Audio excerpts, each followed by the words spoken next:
All right. All right. Greetings, everyone. Welcome to Dorsey's Resource channel at Dorsey's Resource 873. This is the new channel. Welcome. This is an impromptu live discussion. I'm going live, so this is not a pre recorded video. This is an impromptu live discussion uh, where basically I'm just going to talk about what's been going on, where I've been lately, and what's been going on with the GSR. GSR stands for Global Currency Reset. The little bit that I know, one of my private sources I've spoken with, uh, I shared many details on my other channel and some things over here about my previous experience dealing with that private clandestine organization that I attended some years ago. It opened my eyes up. I was able to establish some connections with people. This is actually how I originally found out years ago what caused me to actually, where I used to do a lot of videos about the dinar. I don't really talk about that topic anymore. That is still on the table. You guys still do have your foreign currency. Don't do what I did and get rid of most of it. I was actually informed by one of my sources recently, said you want to hold on to that, but you don't want to have all your eggs in one basket. You want to diversify your portfolio. This is not financial. This is not legal advice. Let me give a disclaimer. This video is for educational, informational, entertainment purposes only. Please understand everyone's individual circumstance or situation may be different. It's up to every individual competent person to please do his or her own homework and research into the matter being discussed.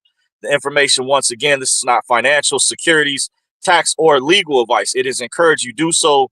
Seek a competent professional at one's own leisure. Dorsey's Resource channel is not liable for anyone's misuse of the information being presented, spoken about. So you can't go out and blame me. Said Dorsey told you to do this. No, I did not. These are my opinions. With that being said, all rights are reserved. Now, to piggyback, so this whole global currency reset thing changed over a decade ago. They changed things around. I know you guys, people out there, have given up. That's kind of how I felt. That's why I don't get excited anymore. Believe it or not, honestly, I put it on the back burner. I do not get excited. I'm telling you honestly, that's why I got tired of like just dinar videos myself. I got burnt out from it. Now I still from time to time will check out wealth transfer videos, etc. But I knew once I got into the know, and I actually have private sources out there, and my sources, it's like having from a different angle. I didn't really go into details about bank sources that I had, but I was able to connect the dots throughout some years because I had a unique experience. And I told you guys a story one time.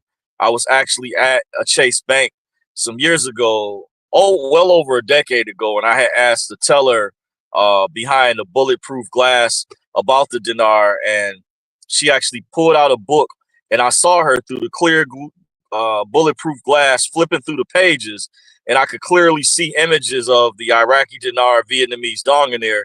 And then after someone else that worked there and a supervisor heard her, they came and rushed over and told her to put the book away. She was still flipping through the pages as our supervisor told her to put it up. I could clearly see it, and it had images. And I said, there's no way in the world. And I guess at one time they were told to keep this secret. Then we went through progress some years later. They were told to stop doing that. Then I was also informed there are people that are under NDAs. I do believe, just in my humble opinion, that is factual because I know years ago when I attended that private event, ours was called something else. I guess it's different forms or different types of NDAs, but when the individual resurfaced, it was actually called a non-disclosure agreement, and it had individual's name and telephone number on there. I actually still have the paperwork. I never signed that because I felt I didn't want to be bound to any new type of agreements where I wouldn't be able to do videos anymore because I felt they weren't going to keep their word. They didn't keep their promise the first time around. was ironclad guarantee that I was going to be funded, even when the individual resurfaced and said, you'll still be made whole. We promise you'll still get your money. It just, to me, it just seemed like it turned into lie after lie after lie. And I thought the black card, it was supposed to be a backup plan for those, we didn't get, of course, funded into the DTC.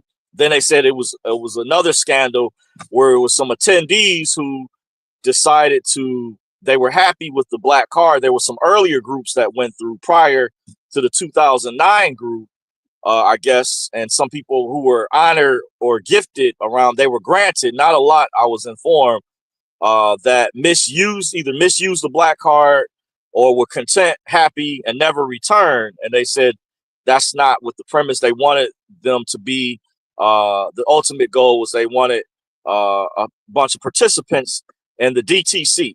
That DTC stands for Depository Trust and Clearing Corporation.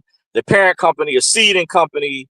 By the way, I won't go into all the details about that. That's neither here and there. I'm just kind of giving an example. Some might ask, what does this have to do with the reset? And I was just explaining my story from years ago when my older cousin, convinced me to go to these seminars. By the way, he said, cuz you need to go, you should go. At the time, he was pitching to me because he said, you'll meet like-minded people. And he was right about that. That did work out. He was on point about that. I got, established lifelong connections. I was able to connect the dots. It's kind of like have a support network of like-minded people to talk to throughout the years. Certain people I've been able to stay in contact with. I've been able to establish connections, rapport with different groups. And then many other people have expanded. And even some of my people that I met years later, they know who some of my sources are, my contacts. But I did meet other people. I still have people out there that contact me from time to time. There's not a lot of information, I would say, that comes out. One of my sources I keep, very, very discreet. I've never, ever mentioned that person's name. Just say, anytime you hear me mention real names, whether I'm talking about, if it's stuff not related to sovereignty, like relationships or whatever, that's only to show credibility for whatever story that I'm talking about, to show that I'm not making it up. I'm not lying. That's the only time when I mention real names of actual people that I know, is to show credibility. But other than that, I do have sources out there that I stay very discreet about.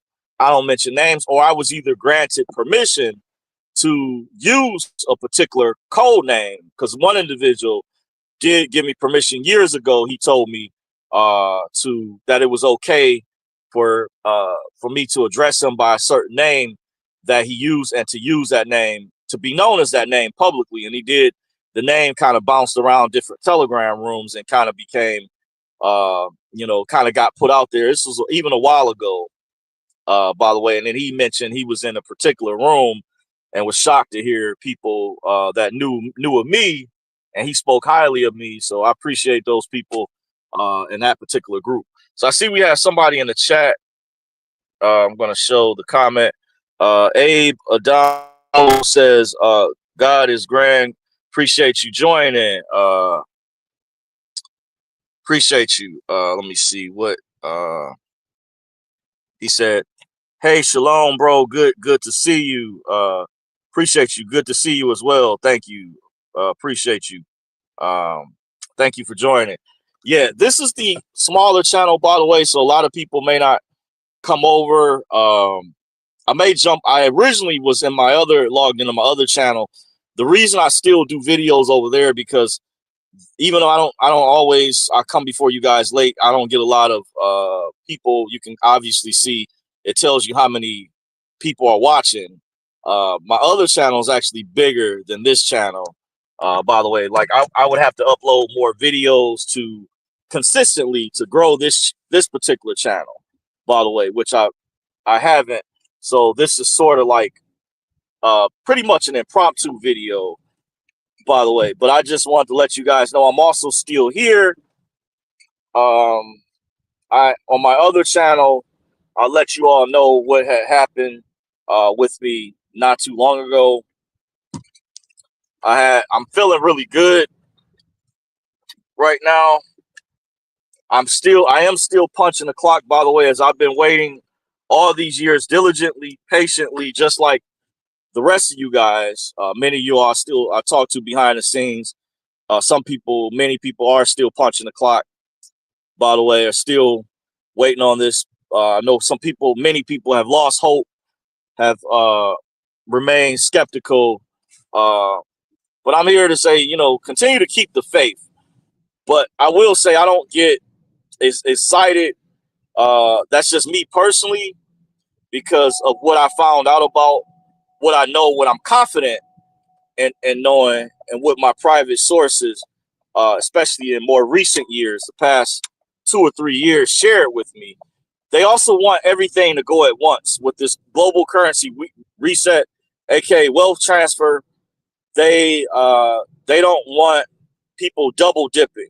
I said that years ago, but they're timing this in a way, and it's actually in the midst of unfolding. One of my sources told me this a while ago.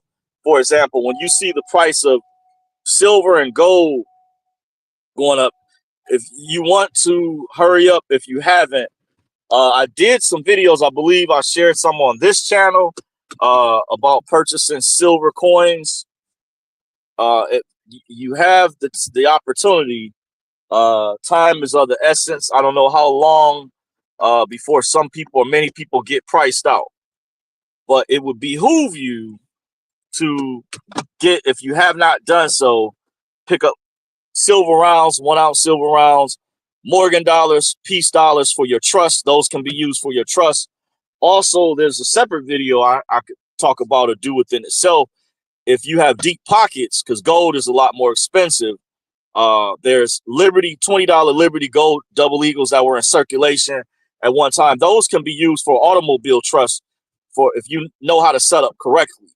You know how to set things up. That's not only in the Carlton Wise trustee manual. There's another one, the St. Gaudens was the equivalent years ago, the other $20 gold coin from pre-1933, that meaning they were once in circulation.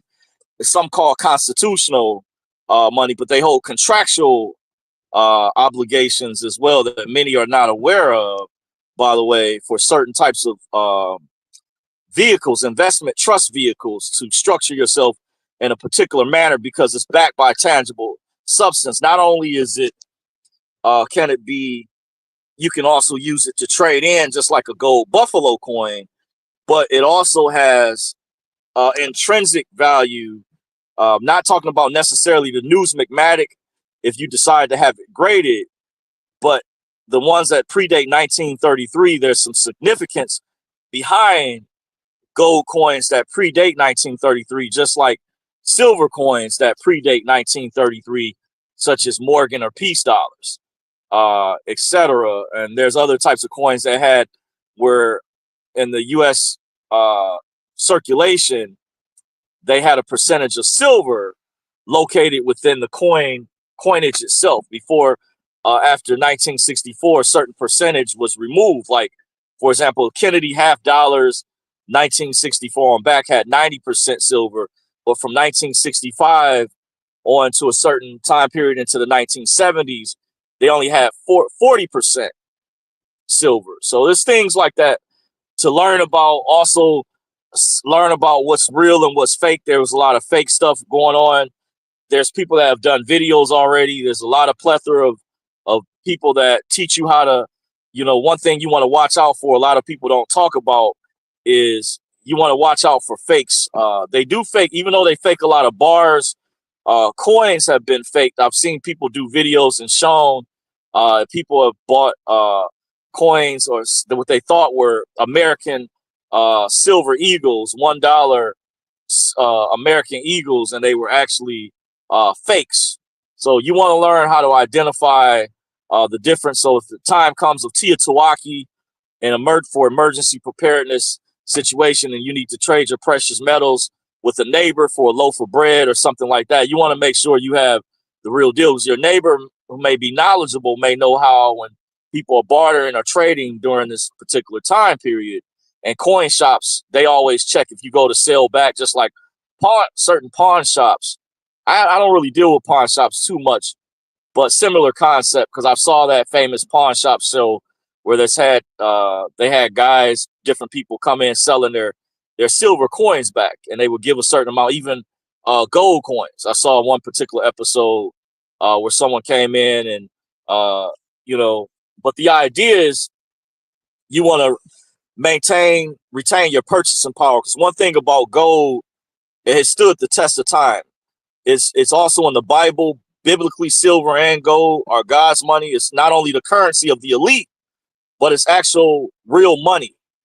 It's actually backed by tangible substance. And when your trusts are structured a particular type of way, by the way, they go a long way. And there's other things that you can do with them monetization wise. That's advanced. I didn't go into details. That's another name I didn't talk about. That's only amongst my inner circle, because I have an inner circle immediate group things we're working on. And there's other people I've heard have discussions and things. So there's a learning curve with different classes behind this type of education.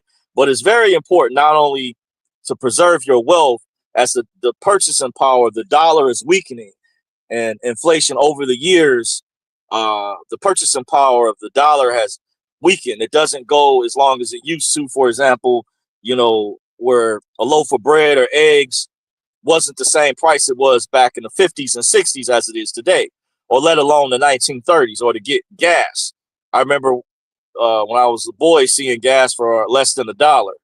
Nowadays I will blow people away. Like, then there's people that have stories that are older than me that said they remember when gas was 15 cents or 20 cents or whatever per gallon. So over time, you retain your purchasing power, you retain value. I don't know why a lot of people still don't do this. It's easy, but it's not too late. Look up your local coin shows, your LCS, that stands for local coin stores, local coin shops. That's best because you want to buy in person instead of a lot of the experts or pros like to buy in person versus online, because even though you do have good online dealers that are authorized, people like to hold and like to see and make sure they're not getting something that's fake. Because years ago there was a scandal where even professional coin dealers got duped, and they were a lot of silver bars at the time. I think Silvertown, they caught on to it eventually, but you have scam artists, con artists out there really good. They eventually caught on, but you still have that type of stuff goes on. So for newbies out there, you want to be careful and watch out for the fakes. If nobody tells you, there's a lot of videos from different people that specialize in that. They have YouTube channels dedicated to talking nothing about silver. I just did a few videos here or there just to kind of give an overview. I could do some more, by the way, but it would behoove you because the price is going up. By the way, there may be different fluctuations, but silver is breaking out, going to all-time highs it hasn't hit since over a decade ago, and gold as well, and they're headed much, much higher. And you don't want to wait too long to the point where you're going to get priced out, just like XRP, by the way, which is tied in with this whole global currency reset process. So once again, this was like an impromptu video discussion. I said I was going to talk about where I've been. I didn't really talk too much about that. But yeah, where I've been lately, I've been still punching the clock. I had to do an event for the 4th of July. They told me it was mandatory because I'm a supervisor. I had to work Henry Ford Village. By the way, a lot of people come there to see the fireworks in the Michigan area. By the way, it's a good, nice event. One of the days I got a chance, I went inside and actually got some ice cream for the first time. I just found out from speaking to one of my relatives earlier that it's based off the older times. The ice cream was called a custard. I got the chocolate with sprinkles, and then I went and they had a donut stand like right across from it. I kind of went in on the inside a little bit before I started giving breaks, by the way, to the rest of my coworkers at the time. But I might have to go back there and visit because I actually hadn't been there in that area since I was in middle school. By the way, I had a field trip there many years ago. I hadn't been there since, by the way. But it was really nice.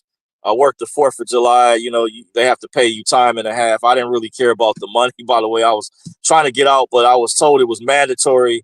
Actually, I didn't get a chance to tell you guys on my other video, on my other channel, when I said I was really emotional. I forgot to mention to you guys again, because some of my previous videos I deleted because it kept cutting out.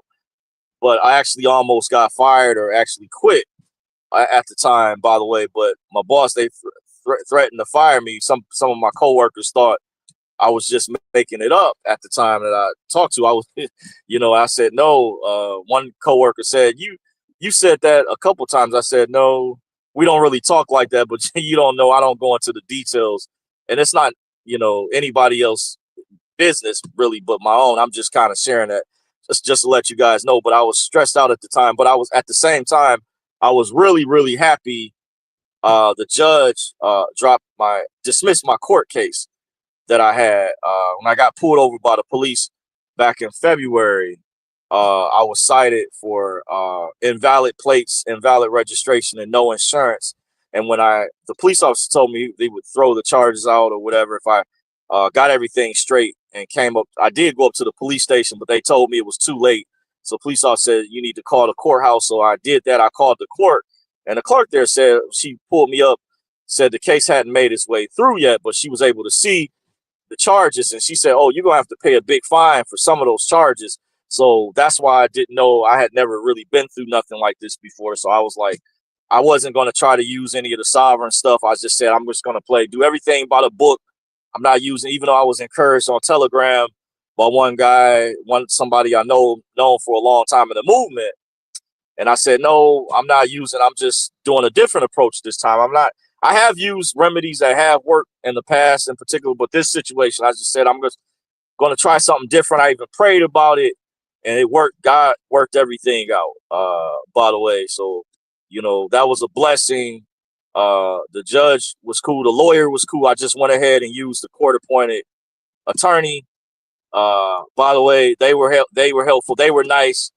The judge was nice, acknowledged. I thanked her for her time, for my pretrial hearing. So that got dismissed. So that's a big monkey off my back, because I was kind of really concerned at the time. Like I said, I didn't know if I was going to have to pay a fine. I was willing to pay the fine if I had to pay it, because I went on the site and I was like, well, where do they have it listed? Then I found out when I attended my first court date back in March, they had me go on Zoom. So I went to the website, and that's where I was able to see the different charges for the different types of fines or offenses that they have. And I said, okay, this is how it works, to kind of get an idea. Because, you know, I don't really, you can obviously tell I don't get in trouble like that. But, you know, but some places, I thank God for where I live. I believe if I lived in other cities or states, it may be a little bit different. I heard about Florida, how they're cracking down hard. They just passed some new laws down in Florida. Like if you're doing a whole lot over the speed limit, then you facing like automatic jail time. So they're not playing down there. So I'm just grateful. And I don't have everything. I don't have the black plates yet. I was working on that, the US DOT process, and the trust, getting the structure correctly. But you got to have all your eggs in one basket. I mean, you gotta know everything correctly. You can't just put the cart before the horse. So I had to make sure I get everything lined up together correctly before I start, you know, I'm eventually, I am working on it. But it is a learning curve. And it's really deep, because sometimes gurus or knowledgeable people hold back certain steps out there, certain pieces of the puzzle, by the way. Please keep your eyes on the road. Yep. And that also, if you guys probably heard that in the background, when I was about to quit back in January, that was the new camera they installed in the vehicle. It was one day they told me that they were installing something in the vehicle. And I figured at the time, I just happened to guess. I said, I bet those are cameras. Sure enough, my intuition was right. So I have to pay more attention. But I explained to them this camera system is flawed. As I even talked to some of my coworkers about this, because it doesn't track your peripheral vision correctly. At all times, it said that I've been in no type of danger. I was in full control. There's no cars around. But what it does look at track your eyes, but what it doesn't factor in, say for example, say you're standing right next to someone, and if you hold, let's say if you hold up your phone with your right arm, but you turn your head to the left, but or the person standing next to you, let's say you tell them turn their head to the right, but you're holding your phone up to your left. But even though they have let's say their head turned to their right a certain way, even though their eyes are not directly pointed at your phone, but they said they can still see your phone because of your peripheral vision. So this is the flaw with this artificial intelligence system I pointed out. Another thing I told my supervisor, and this is from because the company I work for is based out of Ohio, and I'm actually from that particular state. They are strict when it comes. I've told a friend of mine years ago, Ohio, when it comes to police and highway patrol, all of that, they're a lot more strict, especially in the city of Cleveland. You're going through Shaker Heights or Maple Heights, certain places. I've heard stories they pull people over for doing 2 miles over the speed limit, 5 miles over. Yeah, seriously, I've heard people like, if it says 25 down in Maple Heights, you better be doing 25 miles per hour. No joke, because my aunt and my cousin came up here. They said the people in Michigan drive fast, but they don't understand the pace is completely different. But I'm a safe driver overall. I can go at a higher rate of speed. My reaction time is quick. I had a good driver's ed teacher. I took driver's ed at Mumford High School. This is back before they remodeled the school. I trained under Miss Hines. She had over 20 years experience at the time. She was my driver's ed teacher back in the 90s. Even though I went to Cooley High School, Miss Hines trained me. She told students, she said, I don't care how good you can drive, but she said, if you don't pass my written exam, I'm not passing you, by the way. So fortunately, I passed one of the highest scores in the class. Me and one guy got on the first test, we scored just below.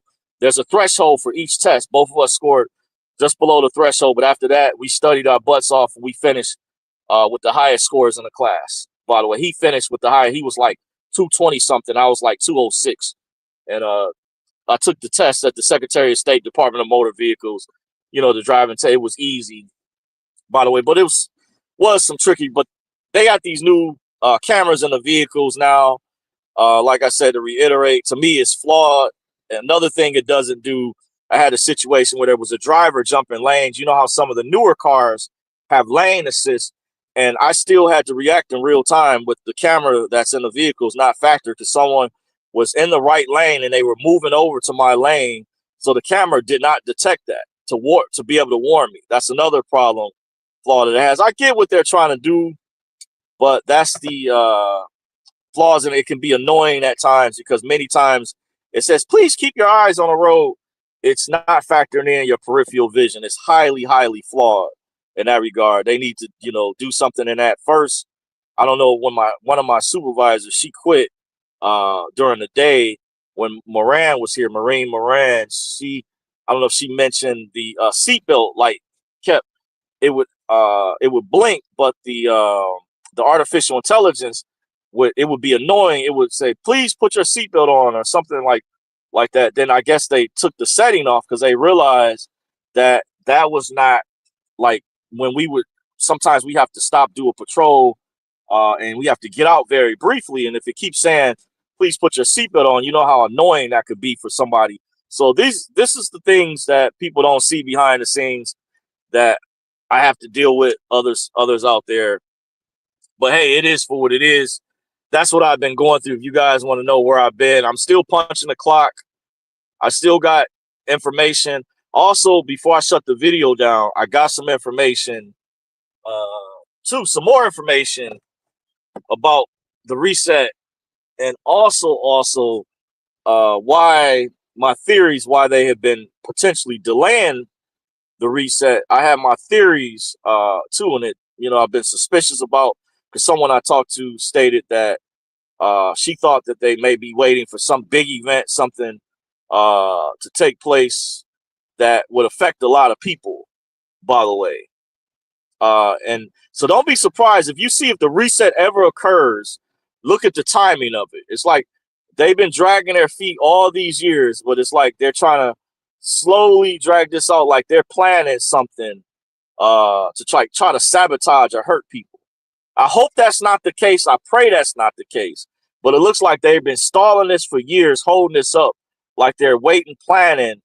I don't know if it's World War III, a pole shift, but my theory is a pole shift. But that's where there's a video I was going to show you guys, and I just have some other theories. But I felt like they've been stalling this, and I know it is very, very real. We got confirmation and other things from various sources and information and indication of things out there that's taking place. But I just hope that is not the case. But because I know the evil cabal is in the population reduction, they want to get rid of a bunch of people on the planet. They have nefarious intentions. They don't have our best interest at heart. The criminal evil cabal, the Illuminati, the ruling class elite global criminal syndicate that's connected to the Davos group, the Bilderberg group, those cronies. Like I said, it's a global criminal syndicate. And that's how I feel they're behind this, like the Iranian Riyal. Like, you think it's a coincidence in that Netanyahu's trying to go to war with Iran and all these countries? There's blood money involved. I could read between the lines what I felt TNT was trying to translate years ago when he would bring up John Perkins' book, Confessions of an Economic Hitman. I could clearly see what he was saying, but it looks like blood money, and I hope this is not the case, but that's what it looks like. Whoever the scumbags are that's behind the scenes that's holding this up, that haven't pushed the button, because it was never supposed to be intended to take this long. People were supposed to get access to some money or cash flow so they could set their entities up and get their trust set up correctly so they could do their humanitarian projects. That was really the goal, to really genuinely help people. But it turned into, like, it looks like punishing people, trying to make people suffer, trying to force people on these 9-to-5 jobs. And also many people have died. So I didn't believe that they really care about people or humanitarian projects, because that was the case. We should have been funded already, where people would have been able to structure their entities. They would have been able to hire lawyers, professionals, certified public accountants, people to assist structure their entities. But because they've dragged their feet so long, many people are still punching the clock and are catching hell.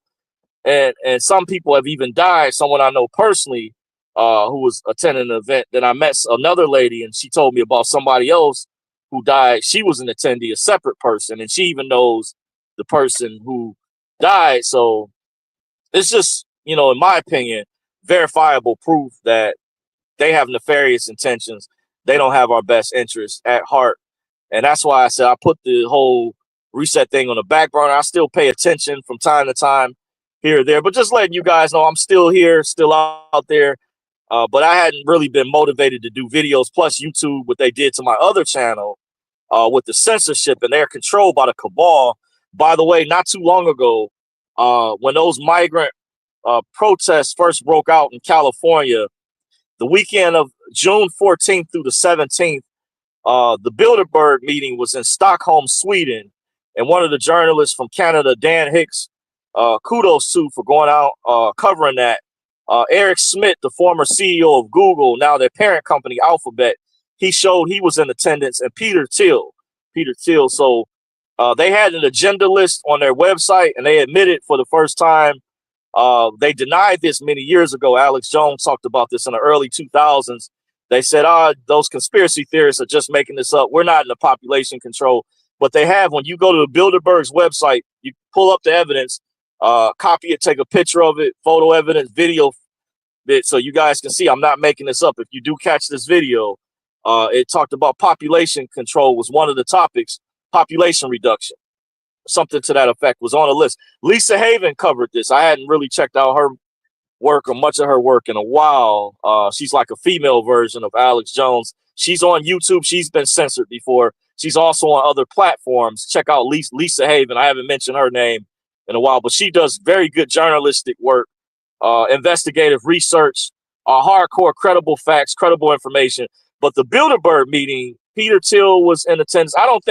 In my opinion, I don't think Peter Thiel is bad. Maybe I don't know too much about him, but in my opinion, he seemed to be good. But on the other hand, I heard Bill Gates is not has nefarious intentions for sure. And Eric Schmidt, I was informed, matter of fact, him and Bill Gates set up the social credit system in China, thanks to journalist Mel K, who's done videos with flyover conservatives and others as well. Mel K exposed that Eric Schmidt, you can look up who Eric Schmidt is, former CEO of what used to be called Google, parent company now called Alphabet. Look up who Eric Schmidt is. Him and Bill Gates set up the social credit system in China. See, the globalists infiltrated China years ago, but I heard China found out, kicked them out. But China, the problem is the way China's culture is, they started their own Illuminati. Even though they're allies with Russia, they understand. They have like their own system. And my mother buddy told me Xi Jinping is evil or whatever, because Daniel Esselin, a reporter, was doing an interview with Alex Jones and was suggesting that Trump should try to form some type of alliance with Putin and Putin and Xi Jinping. And my buddy said, he said, no, he said that shouldn't happen. He said Xi Jinping is evil. And my buddy knows he can speak over 20 languages. He just wouldn't be telling me that just to be telling me. He gets hardcore intel. He's in the survival prepping. So I do hear China actually still has death camps just like North Korea. China is so hardcore. They had migrants in their country, dual citizens from Canada, who were executed not too long ago. This is a true story. I forget who reported on this in the independent media. You have to look it up, but I'm not making this up. But some Canadian citizens, I guess, that moved to China had dual citizenship, and they did something that broke whatever one of China's laws, but they would be considered foreigners outside the country just like we have, and China executed them. So think about when people talk about America is not great, you know, this, that, and the other, and I hear all this talk, but just think about how bad it is in other places. You may not know how good we actually have it over here, because someone told me you go to the Dominican Republic some years ago, you might not come back, or certain places, El Salvador at one time.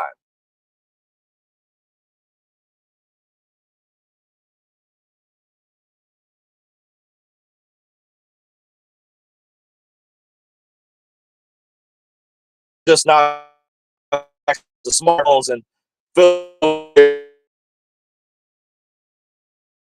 the new ocean expanded, but I've his name. He's been to multiple countries.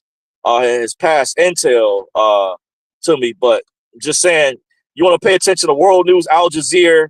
Look at what's going on everywhere. Just don't judge a book by its cover and look at things shallow, deep. You want to expand your thinking, expand your horizon. But I'll leave you with that. Thank you guys for joining. If you continue to rock with me, don't forget to like this video, comment, rate, share, and subscribe to the channel. Thank you for if you just subscribed to @Dorsey's Resource 873. Until next time, you guys, I'm out. Peace.